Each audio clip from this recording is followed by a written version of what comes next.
रुपये इस काम के लिए आवंटित करके काम को गति देने का निर्णय कर लिया है। मेरे प्यारे देशवासियों, एनर्जी सिक्योरिटी,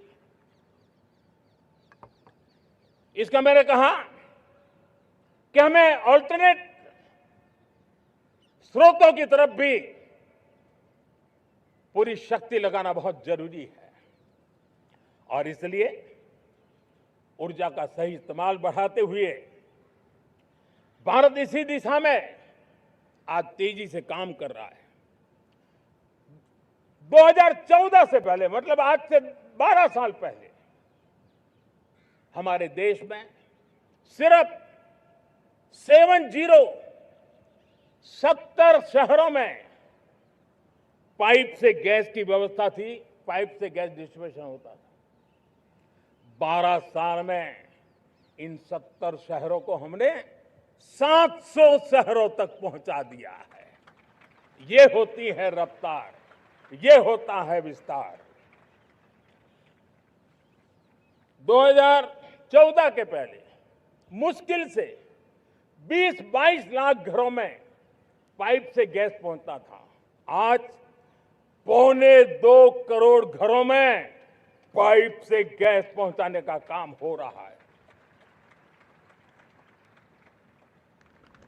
12 वर्ष पहले देश में सोलर एनर्जी की कैपेसिटी सिर्फ 2 गीगावाट थी। 2 गीगावाट, आज 160 गीगावाट हमने प्राप्त किया है लक्ष्य। मेरे प्यारे देशवासियों, मैं एक और जानकारी देता हूं। हमने इसका लाभ देश के मध्यम वर्ग को, सामान्य परिवार को मिले, इस तरफ भी उतना ही ध्यान केंद्रित किया। हमने पीएम सूर्यघर मुफ्त बिजली योजना चालू की और आज मुझे संतोष है कि इतने कम समय में 50 लाख घरों का सोलर एनर्जी का काम हम आंकड़ा पार कर चुके हैं। तेजी से चल रहा है और उसके कारण हजारों घरों का बिजली बिल 0 हो गया है। हजारों घर अपनी बिजली का उपयोग करने से अतिरिक्त बिजली आज बेच करके कमाई कर रहे हैं। हर परिवार को हम इस काम के लिए 80,000 रुपया सरकार की तरफ से एक एक परिवार को मदद दी जा रही है, तब जाकर के हम इस काम को पूरा कर रहे हैं।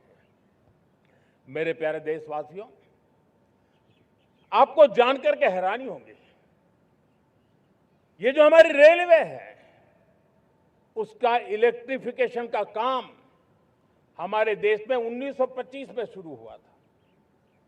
1925 में इलेक्ट्रिफिकेशन का काम शुरू हुआ, लेकिन 90 साल में 1925 से लेकर के 90 साल में सिर्फ 30% रेल का इलेक्ट्रिफिकेशन हुआ था। यानी 90 साल में 30%। हमारी रफ्तार देखिए, लक्ष्य को पाने के लिए हमारी दौड़ देख लीजिए। हमने एक दशक के अंदर 100% काम पूरा कर दिया।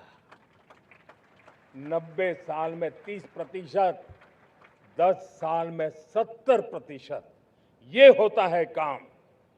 और इसके कारण डीजल जो हमें बाहर से लाना पड़ता है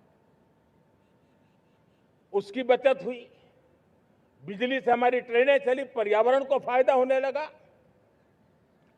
मेरे प्यारे देशवासियों, हम यहां से नहीं रुके हैं, हम दुनिया के अंदर पीछे रहना नहीं चाहते। पिछले दिनों आपने खबर सुनी होगी, भारत ने ईंधन का नया क्षेत्र को भी छू लिया है। देश ने पहली हाइड्रोजन से चलने वाली ट्रेन शुरू कर दी है और मुझे खुशी है, ये सबसे लंबी ट्रेन है और सबसे ताकतवर ट्रेन है और दुनिया में हाइड्रोजन ट्रेन के क्षेत्र में भी भारत ने अपना झंडा गाड़ दिया है। प्यारे देशवासियों, पिछले 10-12 साल हम लगातार 2047 के लक्ष्य को पाने के लिए दौड़ रहे हैं। एक के बाद एक सोपान सिद्ध कर रहे हैं। हमने सोचा भी नहीं था कि हमें इसमें भी कुछ मुसीबतों का झेलना पड़ेगा। पिछले 10-12 वर्ष में कितने संकटों का सामना करना पड़ा। कोरोना जैसी वैश्विक महामारी ने पूरी दुनिया को चिंता में डाल दिया था। सारी व्यवस्थाएं चरमरा गई थी। कोरोना से बाहर निकले, युद्ध की विभीषा की खबरें आने लगी। कहीं यूक्रेन तो कहीं पश्चिम एशिया, हर जगह पे तनाव का माहौल। और पता नहीं भविष्यवेत्ताओं ने तो न जाने क्या क्या घोषणाएं कर दी थी। देश को डराना, देश को भयभीत रखना, देश को चिंतित रखना, इसी में कुछ लोगों को आनंद आता है। वैक्सीन नहीं मिलेगी, कोविड में लोग बचेंगे नहीं, कुछ भी नहीं होने वाला। वेस्ट एशिया का क्राइसिस आया, पेट्रोल पंप पे पेट्रोल नहीं मिलेगा, गैस नहीं मिलेगा, डीजल नहीं मिलेगा, फर्टिलाइजर नहीं मिलेगा। सारी दुनिया भर की अफवाहें फैला करके भारत के लोगों को भयभीत करने का, डराने का, चिंता के अंदर डुबो देने का कुछ लोगों को आनंद आ रहा था।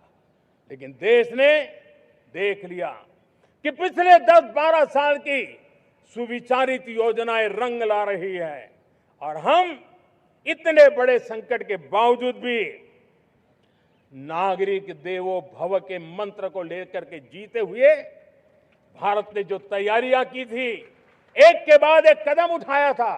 सोचा नहीं था कि संकट आएगा, लेकिन उस संकट के समय में ये सारी चीजें काम आ गई और आज देश में गैस भी है, पेट्रोल भी है, यूरिया भी है। हम अपनी ताकत के ऊपर खड़े हो रहे, चल रहे। मेरे प्यारे देशवासियों, दुनिया के इन संकटों का प्रभाव हर किसी पर हुआ, हम भी अछूते नहीं। यूरिया के दाम दुनिया में 3,000 रुपया पहुंच गए एक बोरी का।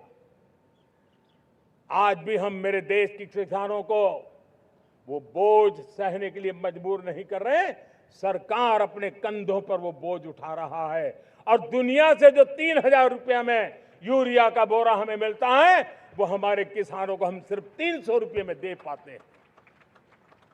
इतना ही नहीं, डीएपी आज दुनिया में बाजार 5,000 पहुंच चुका है। लेकिन मेरे देश के किसानों को दिक्कत ना हो, इसलिए 1,350 रुपये में आज भी डीएपी देने का काम हम कर रहे हैं। मेरे प्यारे देशवासियों, एक समय था जब मैं आत्मनिर्भरता की बात कर रहा था तो कुछ लोग एयर कंडीशन चैम्बर में बैठ करके सोच